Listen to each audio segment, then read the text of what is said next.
All right, now it's a real threat. The SEC and the Big Ten leaving the NCAA. Can the Big 12 follow? Will the Big 12 follow? Or is this whole thing about to fall apart? This is a Locked On Big 12, Locked On Oklahoma State crossover.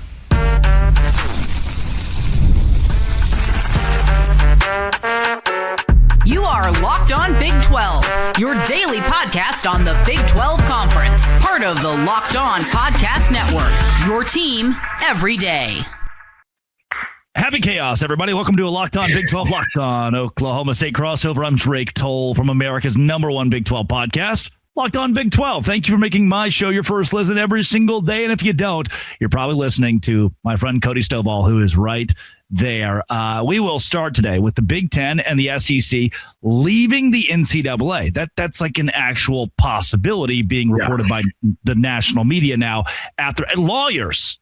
National media and lawyers after the Trump roundtable saying it's time to go. USA Today reporting it's time to go. Those two leagues separating from those four letters. What does that mean for us, the Big 12, and will it actually happen? Then let's dive into Oklahoma State's transfer portal haul. Is Drew Mestemaker the best quarterback in the Big 12?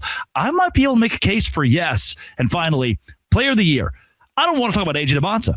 I don't want to talk about BYU. I don't want to talk about Arizona. I want to talk about the Big 12 dropping the ball from a PR standpoint in every way. And Brett Yormark saying that AJ DeBonsa should be the national player of the year.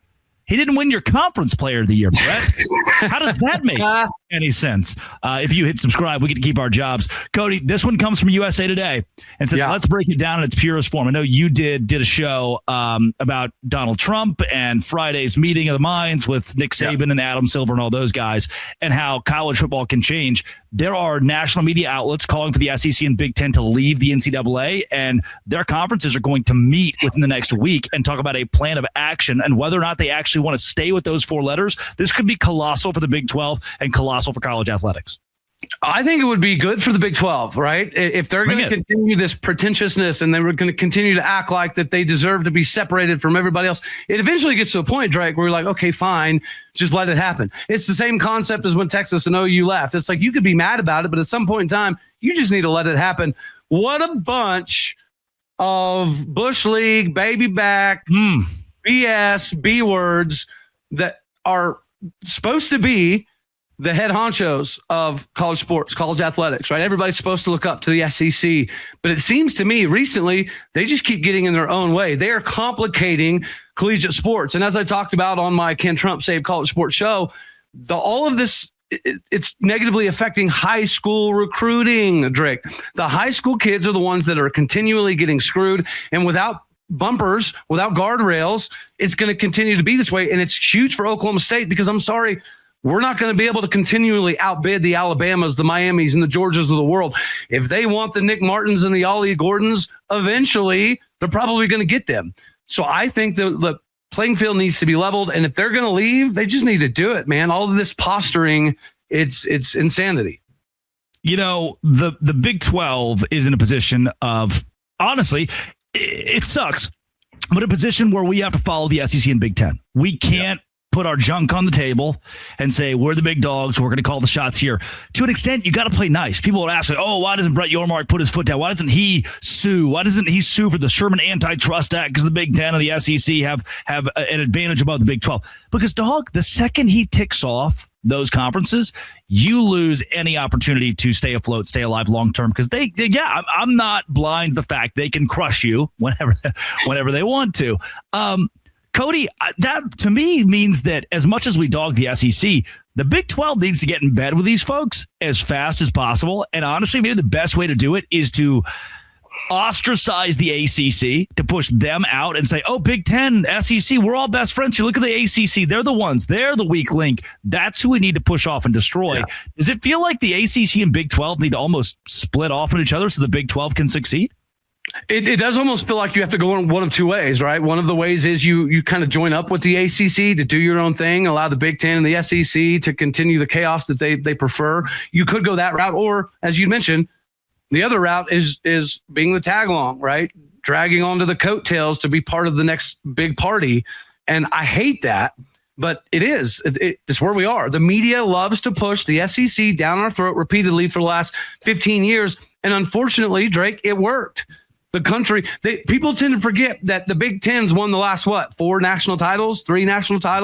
It has not been the SEC. They don't own stuff. They don't run stuff anymore. But because of perception, because of propaganda, because of things being pushed down our throat repeatedly, we kind of don't have a choice. We do have to grab on the coattails. We do have to go for the ride and see where it ends up. I will also say the irony of it is, though, the dissolving of the NCAA, regardless of how it happens or who starts it, it may not be a bad thing. Greg?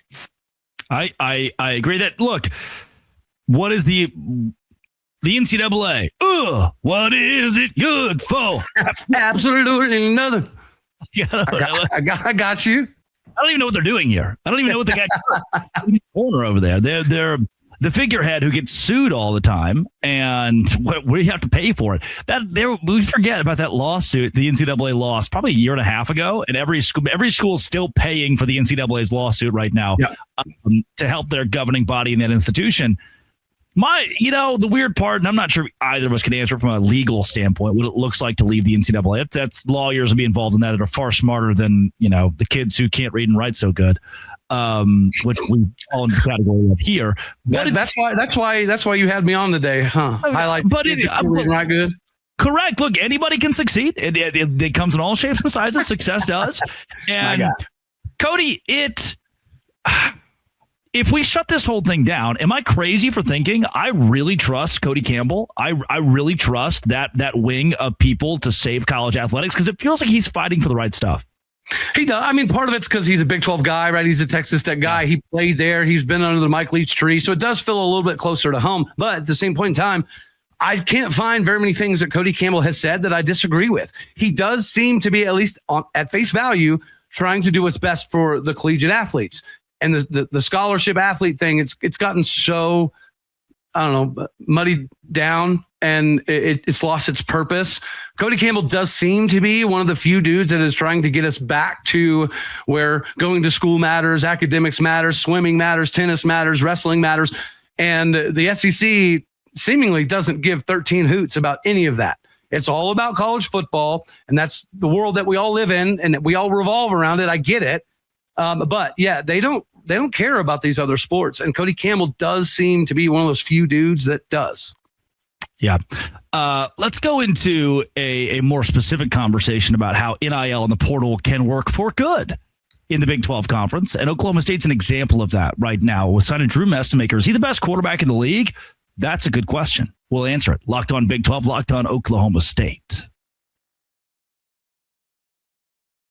I'm Clea Butler, host of Locked On Women's Basketball, and this is Mazda's Women's Basketball Snapshot, celebrating the work no highlight reel can ever capture. Number 1 ranked UConn dominated St. John's 85-49 on Sunday at Madison Square Garden, extending its winning streak to 47 games. The Huskies capped a perfect 31-0 regular season, including 20-0 in the Big East. UConn is winning by nearly 38 points per game, the third largest average margin in Division I history. Since 1999 to 2000, UConn has 9 undefeated regular seasons, as many as all other programs combined, and has turned 6 of those into national championships. These moments are earned off the clock, those long before the lights ever come on. The sweat, the fakes, the doubt, the scrapes, and coming back for more every time. Mazda puts that same drive into every detail. Wins define the moment, putting in the work, that defines you. There's more to a Mazda because there's more to you. Today's show is also brought to you by Game Time. Game Time is exactly where I go for all the tickets that I need to watch college basketball at its purest form, and that is the postseason. The postseason is here. Buzzer beaters, bracket busters, and those unforgettable moments that everyone's talking about. That bucket list stuff. The Game Time app gives fans the advantage with constant innovation. It's how you unlock amazing tickets and experiences in just a few taps. Seat view is my favorite part. You can see the seat before you buy it. And there's no stress, no guesswork. And you can take that guesswork out of buying college basketball tickets with Game Time. Download the Game Time app, create an account, use code Locked On for $20 off your first purchase. Terms apply. Again, create an account and use code Locked On for $20 off. Download the Game Time app and do it today. Hey, make sure if you're an everyday listener of Locked On Big 12 or Locked On Oklahoma State that you're joining the Everydayer Club. The Everydayer Club right now, we have a special deal for you. March, all caps, March is your code to have a month free of the Everydayer Club. Ad-free Locked On shows from your favorite Locked On programs. Head to lockedonbig12.supercast.com or lockedonoklahomastate.supercast.com. Use code MARCH for a free month of the Everydayer Club. Cody Stovall of Locked On Oklahoma State. Look, man, as much as we like to doo-doo all over the transfer portal, NIL, and how it's kind of ruined college football, there's been a school in the Big 12 who's taken extreme advantage because they can, because it's free and available to you on the table. Oklahoma State with Drew Mestemaker and how this roster was rebuilt under Eric Morris. Dog, do we have a contender on our hands? I think we do. And I actually do think that this might be the first Cowboy quarterback that is a legitimate, bona fide, certified top 3, top 5 pick. So he's got the prototypical size, right? 6'4", 215 pounds. He does have the capability to rush. He had like 5 or 6 rushing touchdowns his previous season, 34 passing touchdowns, 4,400 yards. He was number 1 in the country in multiple statistical categories. I understand he was at the G5 level, but Drake, even at the Big 12 level, right? So if you took 4,400 yards, let's say in the Big 12 he only throws for 3,400 yards, yeah? That would still put him at the very top of the conference. Everyone wants to talk about Devin Dampier coming back and Noah Fafita coming back, all big deals. Connor Wegman coming back. These are all big deals. But I think that whenever you have someone like Jeff Christensen, the quarterback guru, who's worked with the Patrick Mahomes and the Baker Mayfields of the world on a daily basis, when that guy is saying that this kid is the next Tom Brady, I'm sorry, I believe it. Secondarily, whenever you have the coach that found John Mateer, that found Cam Ward, that highly recruited Baker Mayfield, when you have that guy and he says Drew Messemaker is him, I'm sorry, man. I don't see anybody else in the Big 12 that has the same capabilities as Drew Messemaker right here, right now. Hey, question. Where the hell did Drew Messemaker come from? How did this happen? A year ago, this kid didn't exist. Yeah, he was a backup. He didn't get any varsity snaps in high school. But so like 7-on-7 and going to these little camps and doing this private quarterback. Who was his head coach? What an idiot. I mean, it makes the storyline even better, right? Drake, if we're going to talk about Heisman contenders, who better than to be part of this Heisman conversation than the kid who wasn't even quote unquote good enough to start in high school? I, again, think that is a testament to how genius Eric Morris is. And the fact that, again, you've got this quarterback guru that is currently working with guys like Ty Simpson and Dylan Raiola, and he's still saying Drew Messemaker's the best of the bunch. I gotta go with the professionals that clearly have proven they have the ability to find gems that nobody else saw. Cam Ward, nobody wanted him because he didn't throw the ball because he ran like a triple option kind of attack. Eric Morris went out of his way and he realized, the kid can throw the ball. Nobody's just doing the extra layers of work. That's what Eric Morris has always done. That's why he's gotten to the level that he has. And that is why Drew Messemaker is hands down, unequivocally the best quarterback in the Big 12. Wow. I see. Look, we've got. Can I rag on our guys a little bit? Well, you just wanted to yell America real quick. I felt that in you. Patriotic. We got some hosts at Locked On. We got some hosts, some Big 12 family hosts who are real timid, or they'll be like, you know what, I think we may lose this week, or this just isn't our week. No, not Cody Stovall. This guy's Oklahoma State through and through. Like sometimes I think about I'm listening to your show or when we do crossovers and thinking, you know what? Dang, man, those fans are lucky to have you. Oklahoma State fans are lucky to have Cody Stovall to listen to every day because he's an Oklahoma State fan. That's good. We need more. I'm pretty decent at getting people fired up. I just need our teams to participate as well. Yeah, hope is a big word. And look, I think Oklahoma State gets revenge, which is a really crappy thing to say, against Tulsa and Murray State. And look, let's take Oregon, West Virginia, UCF. I think you win 2 of those 3, and obviously you're going to beat Tulsa and Murray State. I think you've started off your first 5 games. If Oklahoma State's 4-1, playing a game at Houston and very winnable games against Colorado, Iowa State, Kansas State, this isn't an easy schedule by any means. It's backloaded as well.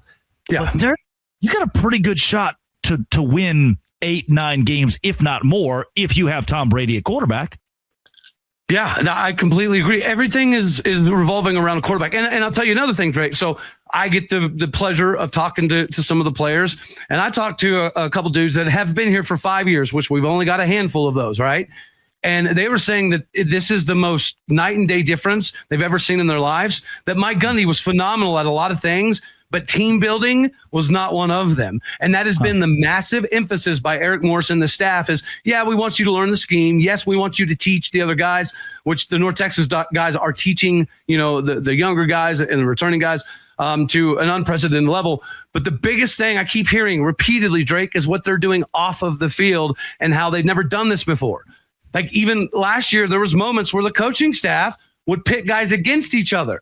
And so they would be like bickering on the field and they would be fighting in the locker rooms and the coaches almost, glorified it.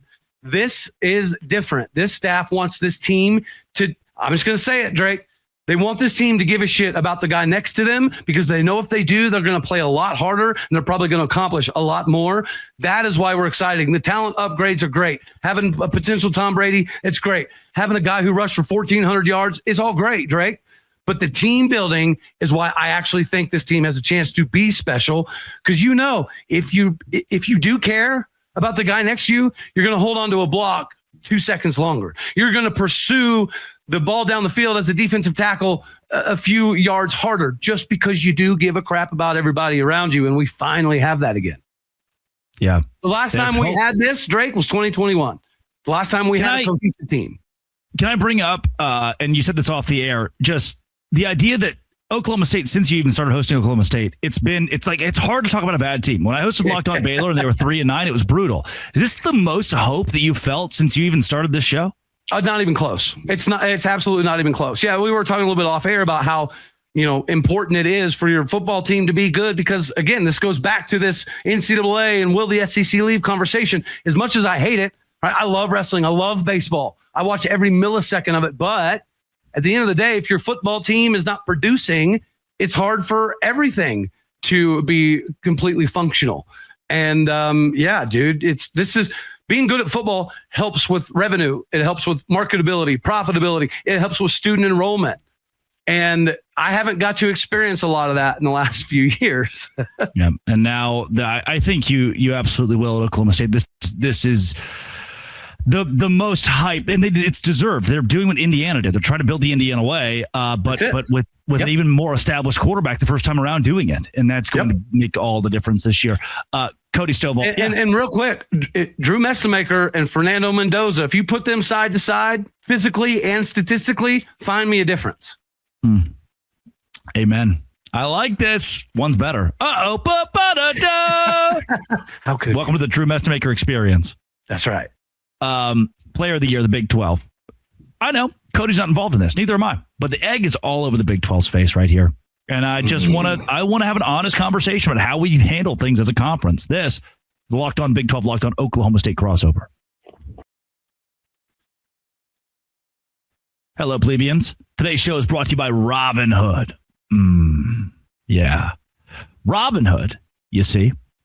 What if sports were traded like markets? Now you can put your sports IQ to work in real time with Robinhood Prediction Markets. It's not you against the house. It's you participating in a live market. You can buy or sell your positions live all game long. Use your sports knowledge in the moments that matter. Robinhood Prediction Markets change the game. It's people moving the action, so when the momentum shifts, you can move with it. I always knew the game, but never had a dynamic way to apply that knowledge. Now I can actually take part live in a market powered by people. You're no longer just a spectator. Play-by-play, you decide. Trade every play with Robinhood, now available across the U.S. Download Robinhood app now to begin.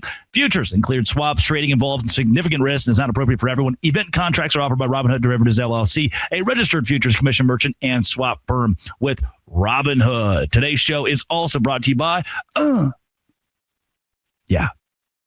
Hour Energy. My favorite thing. Yeah, you know what I was going to sip on? I don't even sip on it. It tastes really good, but I just chug. What's it like pocket-sized deals? But my number one overall flavor of 5 Hour Energy is strawberry banana. Find it on Amazon. Find it on 5hourenergy.com. You can order right now on Amazon. Boop, boop, boop, boop. Within like 2 or 3 days shipping, probably, a whole pack of 5 Hour Energy strawberry banana. And they taste incredible. My favorite part about the strawberry banana is it's not acidic, because acidic things hurt my tummy. That's my number one pick in the 5 Hour Energy flavor draft. And I love the sweetness without all the acid.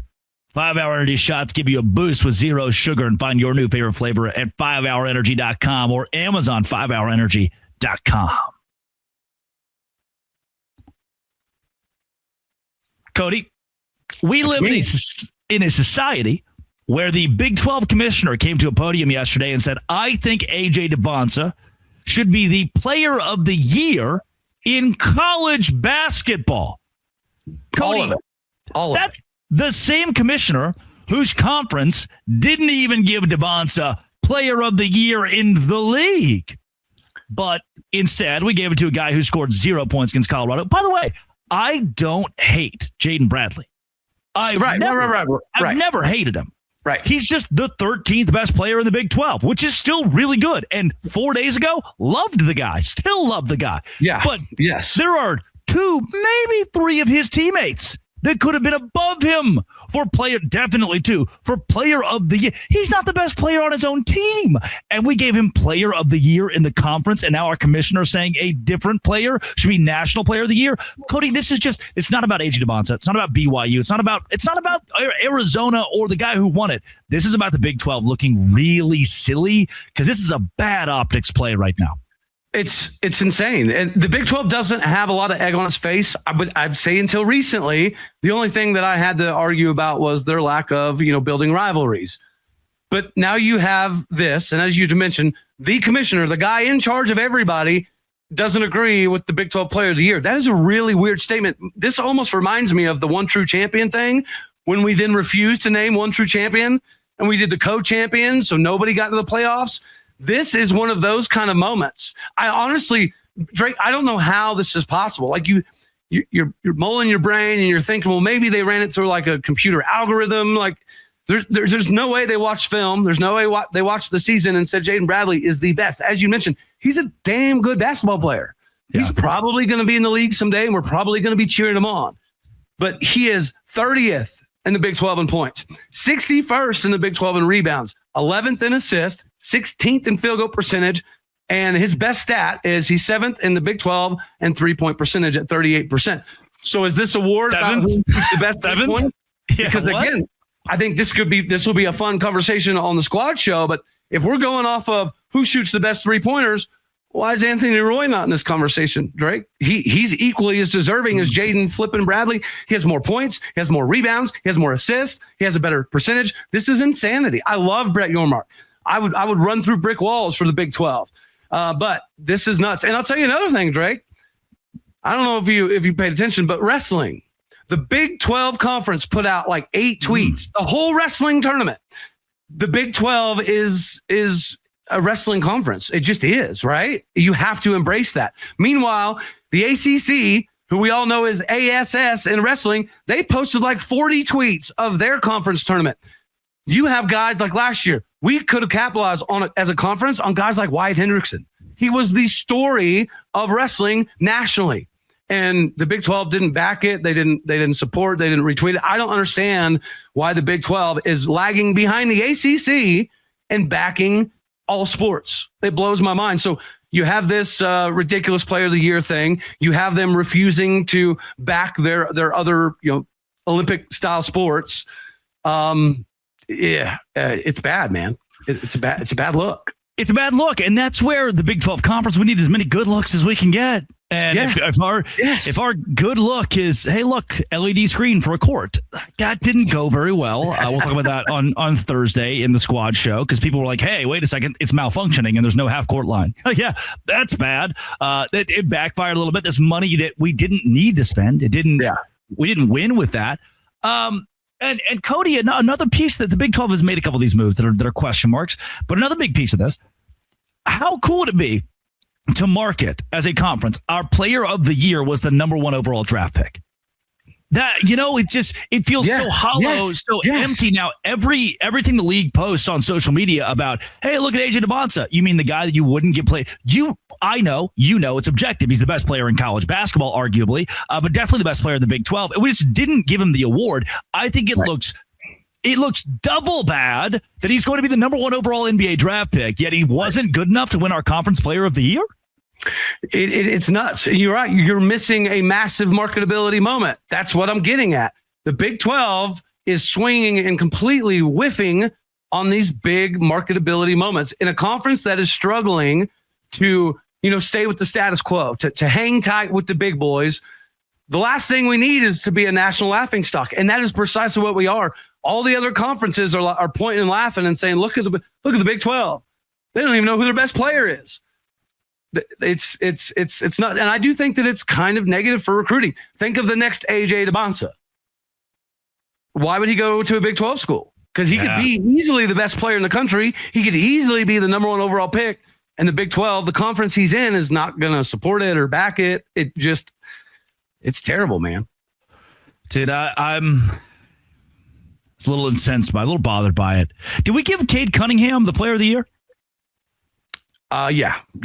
Do you know why we gave him player of the year? I'd assume because he was the best player. Because he was the best damn player in college basketball?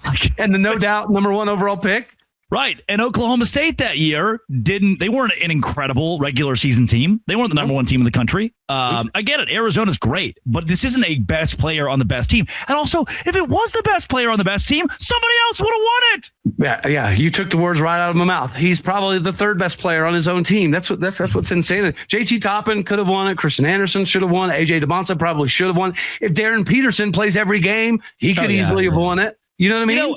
I think we like PJ Haggerty. PJ Haggerty had better stats and typically player of the year is a stats award anyway. I mean, it should be.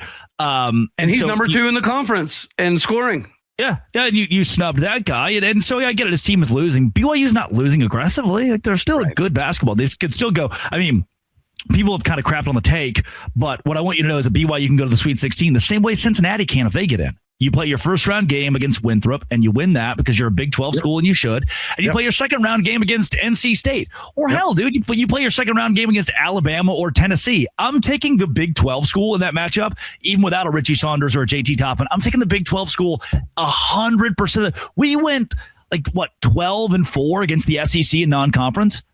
I mean, I'm comfortable as a league. By the way, let's talk a bit of Oklahoma State. And I know we're recording this before the Colorado game. And I think it would take a miracle, even if Colorado ends up losing. Oklahoma State beats Colorado, a miracle to get into the tournament. What is the best outlook for the postseason? The crown, the NIT. What's Oklahoma State's next move if you had to pick?